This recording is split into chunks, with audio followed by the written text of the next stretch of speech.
निसर्गाने प्रत्येक सजीवाच्या जन्माचा उद्देश पुढची पिढी सशक्त तयार कर हा दिलेला आहे। त्या कारण काय आहे की ह्या निसर्गाचं सातत्य सतत चालू राहिलं पाहिजे।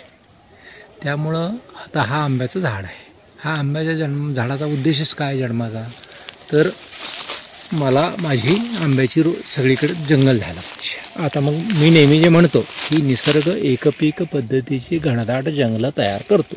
आता इथं आपण पाहू शकतो 1 2 हे 2 तिथं 3 5 झाले, पलीकडे 6 हे 7 8 9 10 11 12 13 14 15 16 17 18 19 20 21 22 22 असं एक 25 झाडं इथं आंब्याची नवीन रोपटी तयार झालेली आहे। आता हे मूळ मोठं झाड आहे आणि त्याच्या खाली इतकी रोपटी तयार झाली। आता हे जसं वाढत जाईल तसतसं प्रत्येकाला म्हणजे जेवढी जागा मिळेल सगळीच जगतील याच्यातला भाग नाही, परंतु बरेचशी म्हणजे हे जंगल असं इथं एवढ्यापुरतं जंगल तयार होऊन परत अजून हे झाडं मोठी झाली किंवा ह्या नवीन झाडांना फळं आली का परत त्याची कोया थोड्याफार आंबे इथंच पडतील आणि वाढत जातील। त्यामुळे निसर्ग एकपीक पद्धतीचे घनदाट जंगल तयार करतो, हेच खरं तर अंतिम सत्य आहे।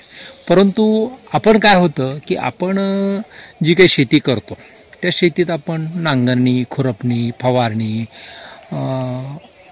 रसायनांचा वापर हे जे फुकावका चुकीच्या म्हणतात हे करू नका म्हणतात ते आपण करत असतो। त्यामुळे काय होतं की ही निसर्गाची जी काही एक स्वयंपूर्ण स्वयंपोषी स्वयंविकासी यंत्रणा आहे ती यंत्रणा सगळी डिस्टर्ब झालेली असते आणि त्याच्या ज्या ह्या शृंखलेच्या अनेक ज्या कड्या आहेत त्यापैकी बऱ्याच कड्या आपण तुटलेल्या असतात। त्यामुळं आपल्याला ते ह्या पद्धतीनं होताना दिसत नाही आणि त्यामुळं मग आपण त्याला की निसर्गात बहुविधता असते, एकपीक पद्धती नसते, मग त्याला सहजीवी एकमेकाबरोबर सहजीवन करणारी चांगली पिकं कुठली शोधा आणि असं म्हणत राहतो।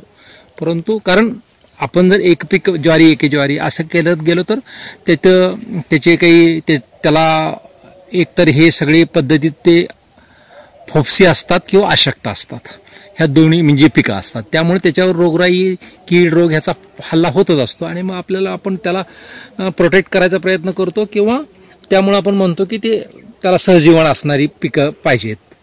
आणि त्यामुळं मग ॲक्च्युली आता सॉईल सायंटिस्ट काय सांगतात सध्या की जमिनीच्या खाली 93% सजीवसृष्टी आहे। पृथ्वीवरच्या सृष्टी जी सजीवसृष्टी आहे त्याच्यात 93% खाली आहे आणि फक्त 7% वरती जे आपल्याला दिसते ते फक्त 7% आहे।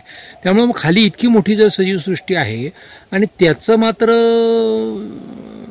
त्याची जी एनर्जी त्याला जी लागणारी ऊर्जा आहे ती फोटोसिंथेसिस हा एकच पृथ्वीवर एनर्जीचा सोर्स आहे।